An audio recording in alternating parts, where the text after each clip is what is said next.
Hola a todos, soy Juan Pablo Borda, docente de Salud Mental y Psiquiatría de la Universidad Alexander von Humboldt, y en esta clase vamos a hablar sobre la psicopatología de la inteligencia, la introspección, la prospección y el juicio de realidad. Vamos a empezar entonces nuestra revisión con la inteligencia. Para empezar este tema es importante hablar de algunas definiciones, y digo algunas definiciones porque no hay una única definición sobre la inteligencia y es todavía un debate, qué factores componen la inteligencia y a qué llamamos inteligencia, pero dos de las definiciones más aceptadas son la facultad que tiene una persona para adaptarse a nuevas exigencias de su entorno, utilizando para esto pues las pautas de pensar que tenga y la lógica a la que pueda acudir para resolver estas nuevas exigencias. Y otra definición es la facultad global o compuesta del individuo de actuar adecuadamente frente a su entorno, pensar razonablemente y relacionarse efectivamente con su mundo circundante. Y fíjense que esta última definición habla de una facultad compuesta de varios elementos: el reaccionar adecuadamente a las exigencias del entorno, el pensar razonablemente y la capacidad de relacionamiento con los otros. Y podríamos decir que la inteligencia pues tiene varios componentes, de acuerdo a esta definición. Hay un componente verbal que tiene que ver con el razonamiento y con el lenguaje. Hay un componente práctico de cómo resolver de manera práctica las exigencias que nos da el entorno, y hay un componente relacional de nuestra interacción social y que también tiene que ver con cómo manejamos nuestras emociones. Ahora, ¿cómo evaluamos la inteligencia en un paciente al que estamos valorando? La riqueza del vocabulario de esa persona y cómo produce y cuál es la calidad del lenguaje que produce esa persona durante la entrevista es un indicativo de la inteligencia que puede tener esa persona. También la capacidad de asimilación de la información de su situación clínica. Entonces, si uno le está explicando el diagnóstico a la persona, si uno le está explicando un procedimiento, el evaluar qué tanto la persona es capaz de comprender eso que uno le está explicando, es otro indicativo de la inteligencia. Y también la capacidad que esa persona tiene para pensar hacia el futuro en términos de hacer planes, de proponer hipótesis, de organizarse hacia futuro. Entonces, por ejemplo, si la persona estamos hablando con ella de una situación de salud y que tiene que estar hospitalizado, pues también qué tantos recursos puede utilizar esa persona en términos de planear su futuro, de organizarse, de pensar en las dificultades o en las facilidades que puede tener, es otro indicativo de la inteligencia. Pero también hay algunas preguntas un poco más específicas o algunos criterios más específicos que nos permiten evaluar la inteligencia. El qué tanto las personas comprenden y pueden responder preguntas abiertas, amplias, también es un indicativo. Entonces, por ejemplo, ¿qué pesa más, un kilo de lana o un kilo de plomo? Esa es una, pero por ejemplo, ¿por qué existen los colegios o por qué se pagan impuestos o por qué son necesarias las leyes? Si uno piensa en la respuesta a esas preguntas, por ejemplo, ¿por qué se pagan impuestos?, pues requiere acudir a una serie de conceptos y una serie de herramientas abstractas que nos permitan dar una respuesta organizada a esas preguntas. Y esa es una manera muy útil y práctica de medir rápidamente la inteligencia. La capacidad de abstracción también se puede medir por medio de las semejanzas, y la capacidad de abstracción hace una parte importante de lo que consideramos inteligencia, sobre todo es inteligencia de conceptos verbal. Entonces, por ejemplo, preguntar en qué se parece una manzana o un banano, o en qué se parece una manzana y una naranja, para tratar de elucidar el concepto de frutas como un concepto que los engloba a ambos, o en qué se parece un periódico y la radio, o en qué se parece una bicicleta y un avión, o en qué se parece una poesía y una estatua. pues son elementos de semejanza que nos permiten evaluar la capacidad de abstracción de la persona. Si la persona puede acudir a elementos abstractos como medio de transporte, como medio de comunicación, como representación artística o expresión artística, pues puede acudir a ese nivel de abstracción. Y en cuanto a los proverbios, también es otro elemento muy útil en el abordaje clínico inmediato del paciente. Entonces uno le puede decir al paciente, dígame qué significa más vale un pájaro en mano que 100 volando. O dígame qué significa para usted camarón que se duerme se lo lleva la corriente. O cuando el río suena es que piedras trae. O en casa de herrero cuchillo de palo. Y básicamente la interpretación de los proverbios, si nos fijamos, pues tiene dos componentes. Tomemos el primer ejemplo. Más vale un pájaro en mano que 100 volando. ¿Qué implica eso? Digamos, implica una primera parte, más vale pájaro en mano, o sea, más vale una cosa que tenemos cierta, que tenemos certeza de que sí se va a dar, que 100 volando, o sea, que muchas propuestas que pueden estar en el aire pero que no hay certeza de que se vayan a dar. Lo mismo, camarón que se duerme, o sea, el que no presta atención, pues se lo lleva a la corriente, o sea, pues llegan las situaciones adversas y al no prestar atención, pues se puede ver perjudicadas por ellas. Y así cada proverbio tiene dos partes y es importante incluir o valorar qué tanto incluye la persona esas dos partes dentro de la explicación de cada proverbio. Y si observamos en las valoraciones que acabamos de describir, que la persona pareciera que tiene una inteligencia inferior a la que debería tener, y esto está generando dificultades en su comportamiento, dificultades afectivas o es importante para la atención del paciente, yo lo registro en el examen mental como impresiona una inteligencia inferior al promedio y uno pasaría a solicitar un coeficiente intelectual. El coeficiente intelectual es una medida objetiva de la inteligencia de un individuo. Es realizada esta prueba por las psicólogas o los psicólogos clínicos y es una relación entre la edad mental del individuo y la edad cronológica multiplicado por 100. Entonces el coeficiente 100 indica que yo tengo una edad mental completamente igual a la edad cronológica, por eso esa razón es 1 por 100, pues da 100 el coeficiente intelectual. Y lo normal es que el coeficiente intelectual sea 100 más o menos 10 o más o menos 20, o sea, de 80 a 120 es un coeficiente intelectual promedio normal. ¿Sí? Si yo tengo un coeficiente de 90, quiere decir que tengo el 90% de las habilidades mentales que debería tener para mi edad. Si tengo un coeficiente intelectual de 110, quiere decir que tengo el 100%, 110% de habilidades, o sea, 10% más de habilidades mentales que debería tener para mi edad. Y lo mismo para abajo y para arriba. Si tengo 50 de coeficiente intelectual, quiere decir que tengo el 50% o la mitad de las habilidades mentales que debería tener para mi edad y así sucesivamente. Y las clasificaciones de la discapacidad intelectual, que es como se refiere actualmente el criterio que antes se denominaba retraso mental, eh, las clasificaciones de la discapacidad intelectual son las siguientes: leve, moderada, severa o profunda. Esa es la alteración de la psicopatología de la inteligencia. Entonces hacia abajo está la discapacidad intelectual leve, la moderada, severa y profunda. Si bien el coeficiente intelectual, el valor de coeficiente intelectual nos permite tener un indicio de en qué clasificación o qué grado de compromiso de la inteligencia tiene la persona, la verdad es que lo más importante para catalogar el grado de deficiencia de la inteligencia es estas características clínicas que están presentadas en esta tabla.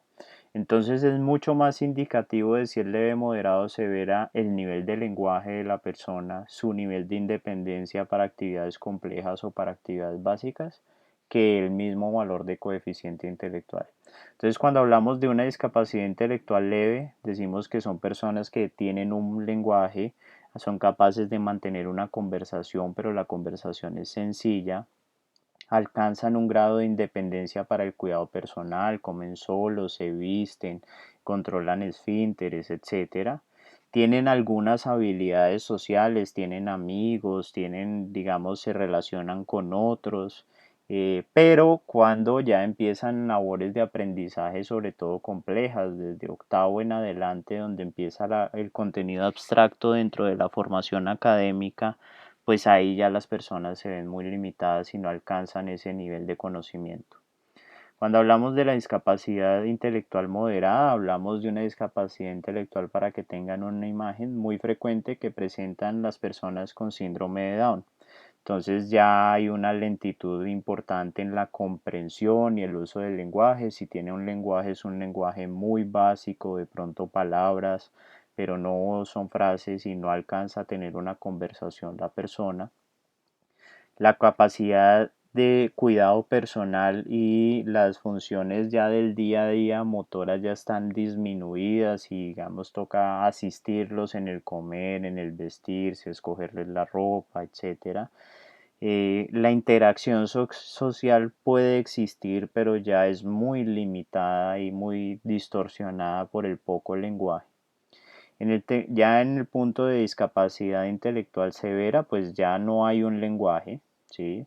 El desarrollo psicomotor fue muy lento y la persona tiene una movilidad y una independencia motora muy restringida.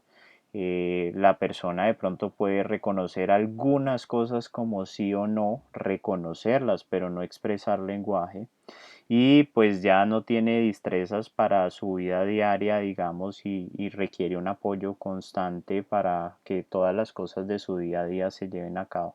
Y el grado de discapacidad intelectual profunda, pues son personas que básicamente están postradas en una posición o en cama o en una silla de ruedas, no tienen lenguaje, no se comunican por ningún medio, no obedecen órdenes sencillas y necesitan pues un acompañamiento y una asistencia constante para las actividades del día a día y para sus funciones básicas vitales.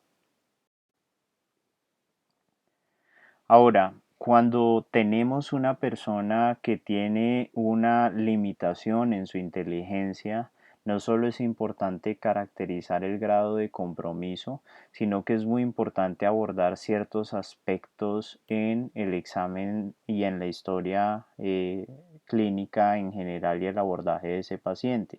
Es muy importante la investigación de la historia perinatal. ¿Fue parto? ¿Fue cesárea? ¿Hubo complicaciones? ¿Requirió atención perinatal, digamos, y quedar en una UCI neonatal? ¿O salió inmediatamente de la hospitalización? ¿Presentó meningitis durante su infancia? ¿Presentó infecciones? ¿Requirió hospitalizaciones? Y dentro de ese también historia personal es muy importante registrar los hitos del desarrollo. ¿A qué edad se sentó? ¿A qué edad gateó? ¿A qué edad dijo sus primeras palabras? ¿A qué edad caminó? Claro, para evaluar eso, pues necesitamos saber cuáles son los tiempos promedio esperados. Entonces uno pues espera sentarse a los 6 meses, gatear a los 9 meses, decir las primeras palabras alrededor del año.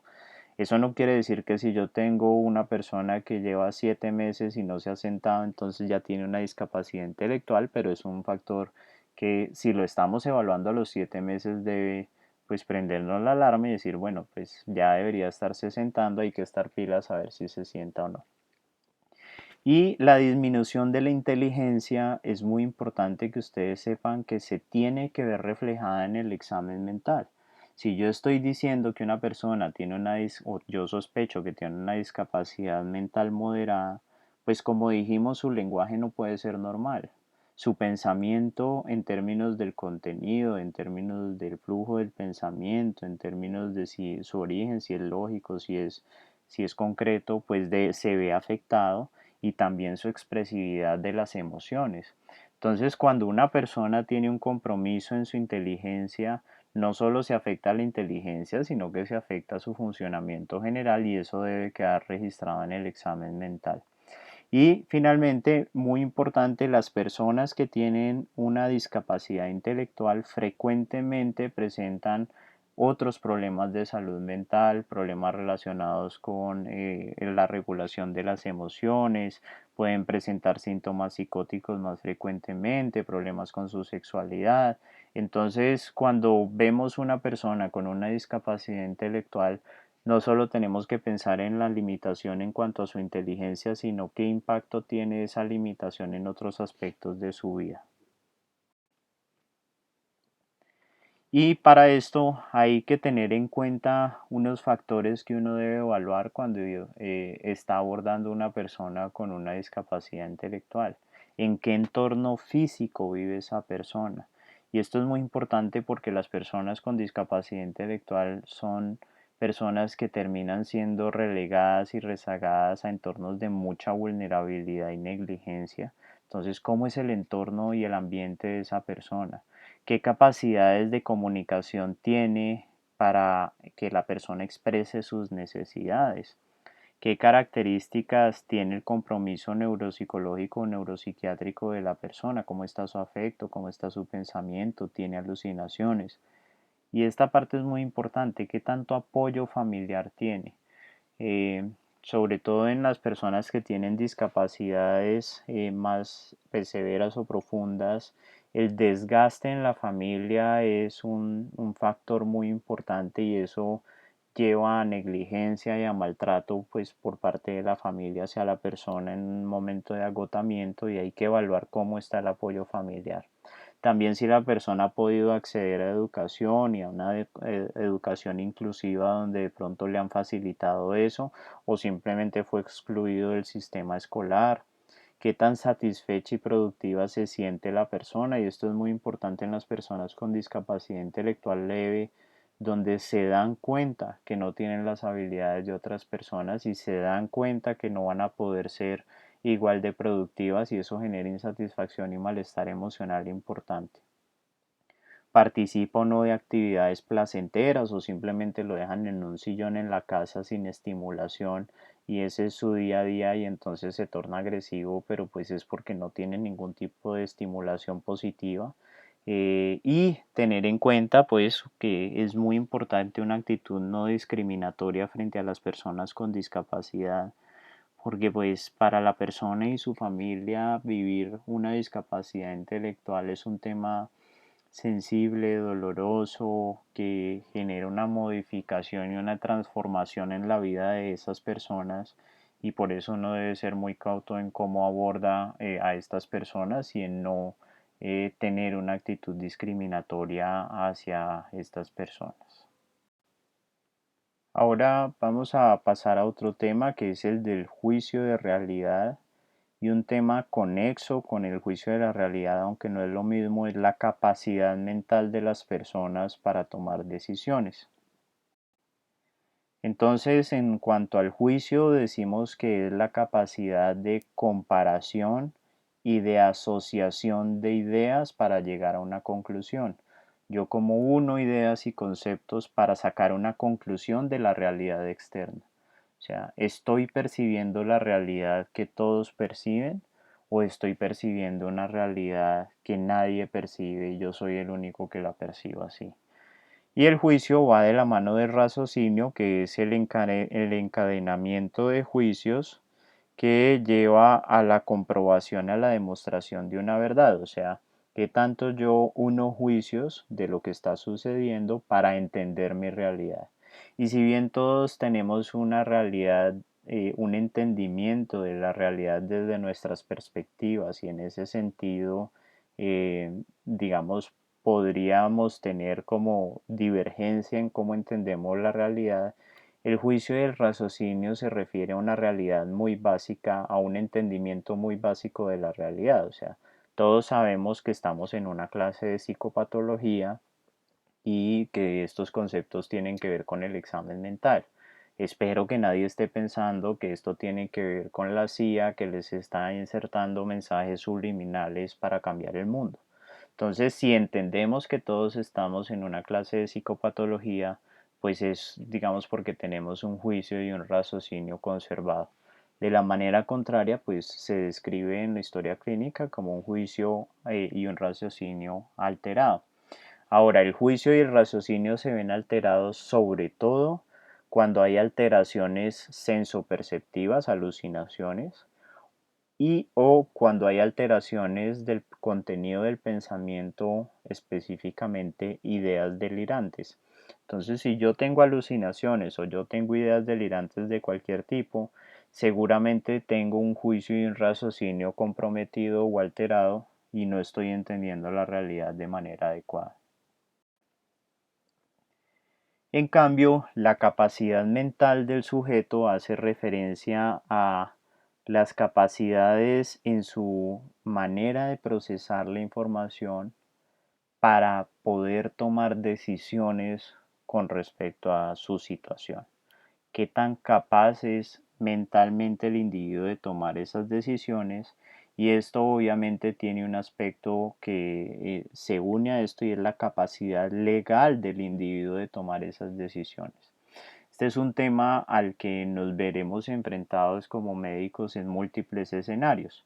Si yo voy a hacerle una apendicectomía porque tiene apendicitis el paciente, yo le explico los riesgos de la cirugía, hago un proceso de consentimiento informado de este procedimiento, pero se supone que dentro de ese proceso yo debo cerciorarme de que la persona tenga capacidad mental para tomar esa decisión.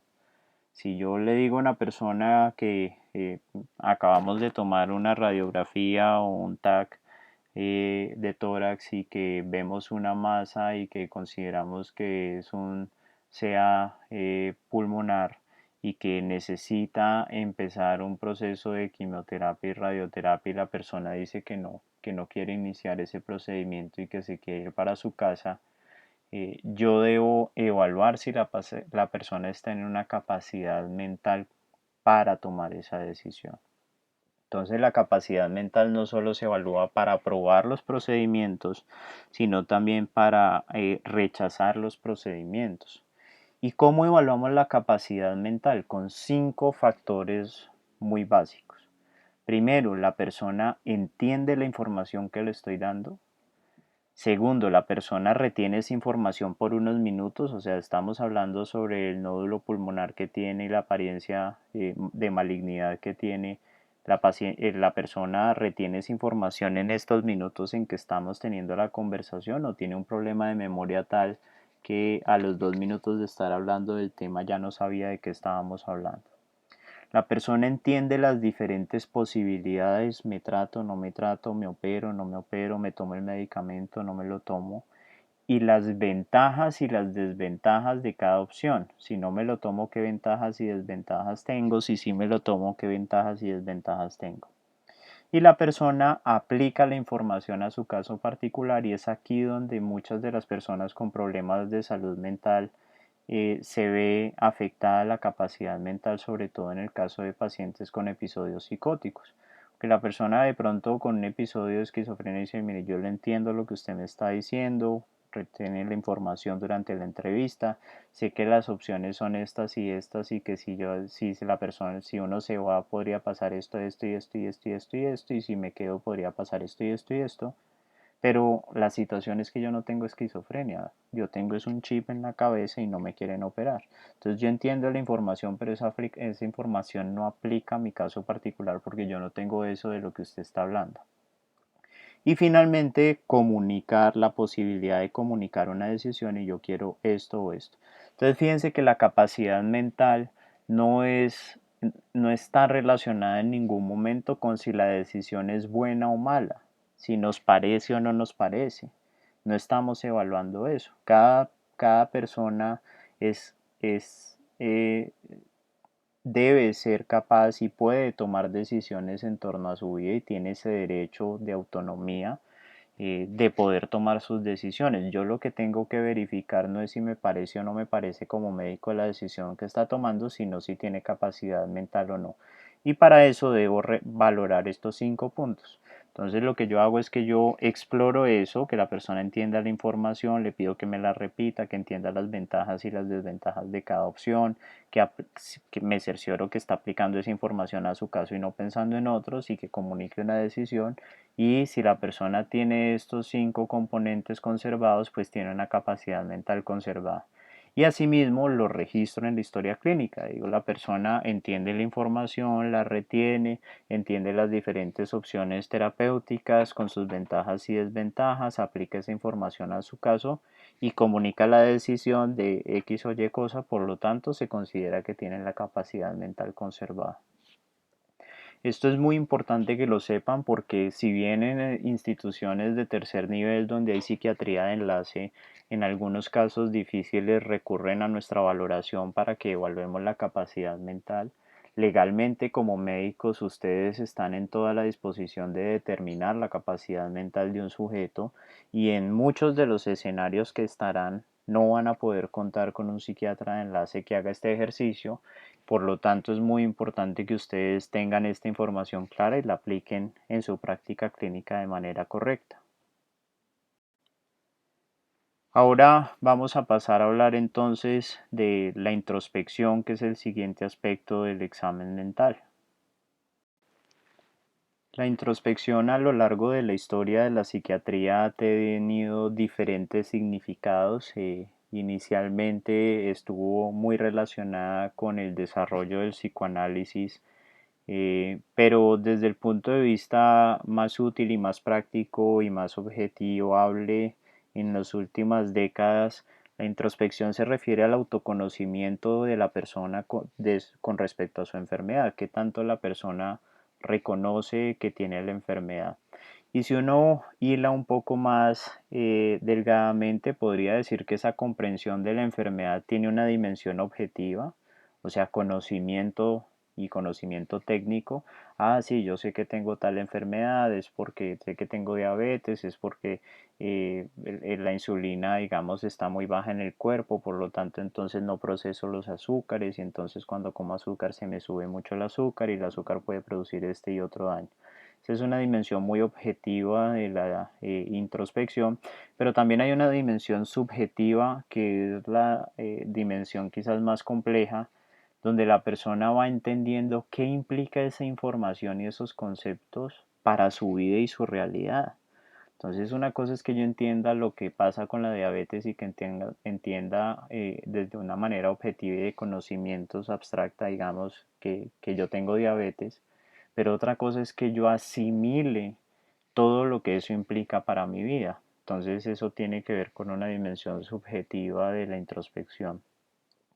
Y en términos de la psicopatología hay 3 tipos de cuadros donde la introspección se ve alterada. Hay una falta de introspección de origen neurológico que se denomina anosognosia y se da sobre todo cuando hay un compromiso de los lóbulos parietales, sobre todo en eventos cerebrovasculares con compromiso de estas áreas donde la persona no reconoce, por ejemplo, que está hemiparética y que no se puede mover y dice, no, yo esa mano no es mía y yo pues no tengo nada que ver con esta parte de mi cuerpo que no se está moviendo, esa parte no sé qué le pasa, pero pues yo me muevo súper bien y me voy a parar a caminar y se para y se cae.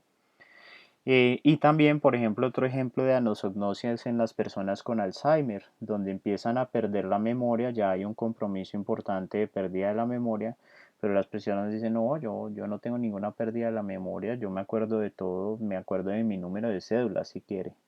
Y le repiten a uno el número de cédula cuando ese tipo de información es la última que se olvida y cuando la persona evidentemente tiene un compromiso de memoria.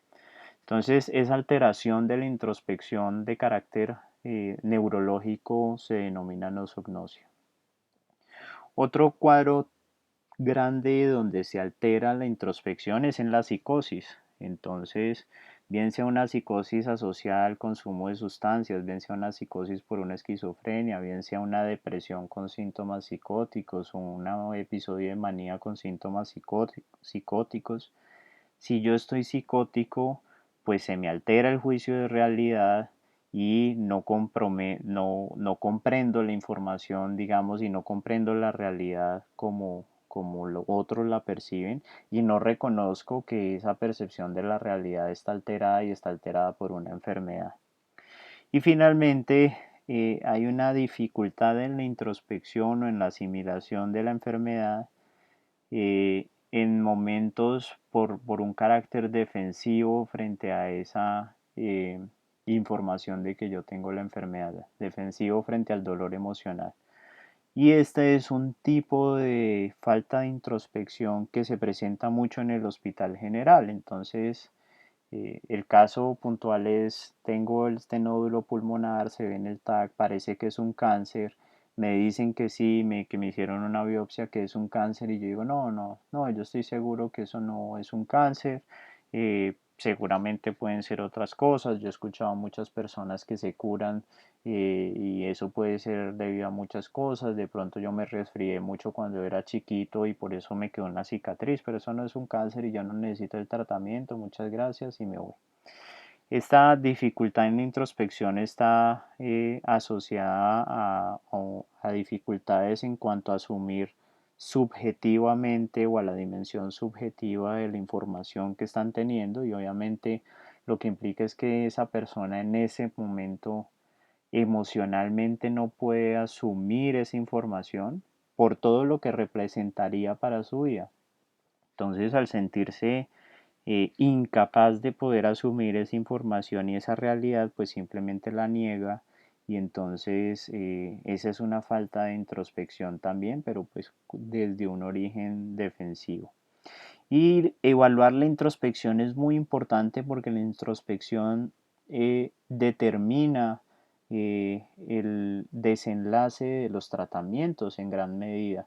Si la persona se va a su casa y no recibe la quimioterapia, pues determina su pronóstico. Si la persona con esquizofrenia no se toma el antipsicótico porque cree que lo está persiguiendo la CIA, pues no se toma el antipsicótico y persiste en este funcionamiento. Entonces la introspección, lo importante es que está muy relacionada con el desenlace terapéutico. En términos de la psiquiatría y de los trastornos mentales, hay algunas preguntas que nos pueden ayudar a explorar qué tanto nivel de introspección tiene la persona con su enfermedad. Esta es una escala, ¿sí?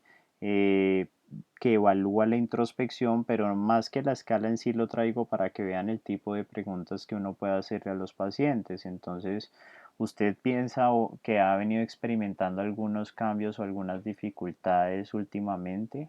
¿Usted piensa que algo anda mal y que como que ahorita como que las cosas no están bien y que usted no se está sintiendo bien? ¿Usted piensa que estas dificultades que ha venido experimentando de pronto tienen algo que ver con algún problema de salud mental? ¿Usted cree que de pronto un tratamiento puede ayudarle a controlar estas experiencias y estas dificultades que ha venido teniendo?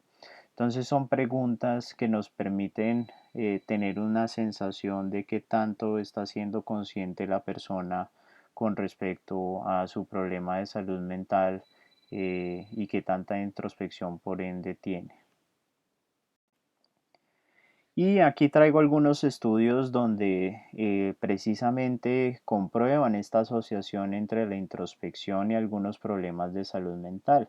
En este caso es la relación entre la introspección, que en inglés es insight, y la esquizofrenia. Y fíjense que en la esquizofrenia y en las personas con psicosis dentro de la salud mental, los problemas de salud mental, son los pacientes que más se ve comprometida la introspección y del 60 al 80% de las personas con esquizofrenia tiene una pobre introspección frente a ese diagnóstico y por ende, digamos, tiene una mala adherencia al tratamiento y por ende tiene una peor funcionalidad porque no se controla su enfermedad.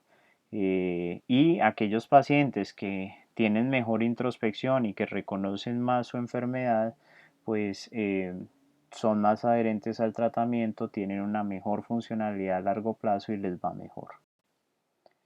En este otro estudio se compara la introspección en las personas con trastorno afectivo bipolar, en las personas con depresión y en las personas con ansiedad.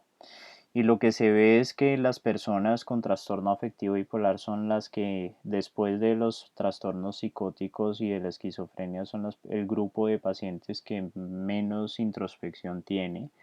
Eh, el trastorno depresivo mayor pues son el siguiente grupo, y los de trastorno de ansiedad reconocen con mayor facilidad su enfermedad, y esto es porque pues la ansiedad es una sensación muy desagradable que genera mucho malestar en las personas y que precisamente pues les genera esa sensación de que algo está mal, y por ende buscan ayuda y reconocen su problema de salud mental mucho más fácilmente. ¿Sí?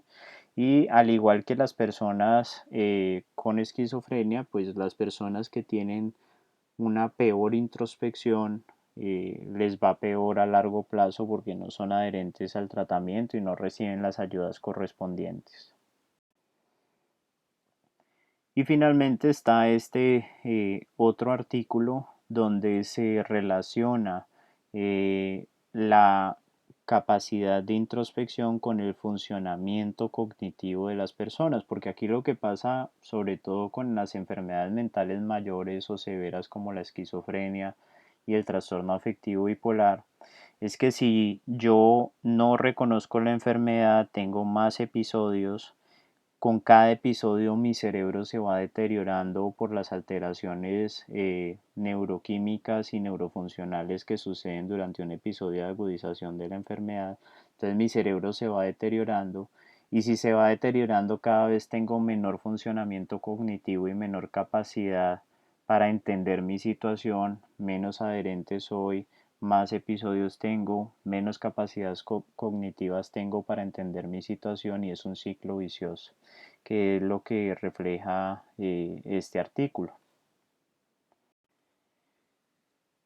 Y para terminar, pues hablamos de la prospección, y la prospección es la capacidad de planear nuestro futuro de manera realista.